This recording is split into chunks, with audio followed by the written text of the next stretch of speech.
Steve, what more do we know?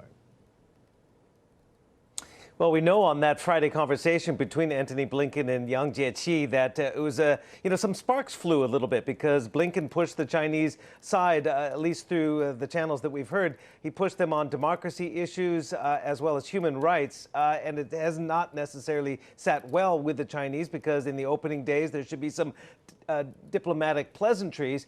But that being said, Joe Biden has not spoken to his counterpart, as you just said, Xi Jinping. Joe Biden has been in the White House now, about 2.5 weeks, going on 3 weeks. He's spoken to a number of world leaders, including Vladimir Putin of Russia, but he has not spoken with what he's calling, probably the biggest strategic competitor on the planet. That's the leader of the Chinese. He says, we haven't had occasion to talk yet.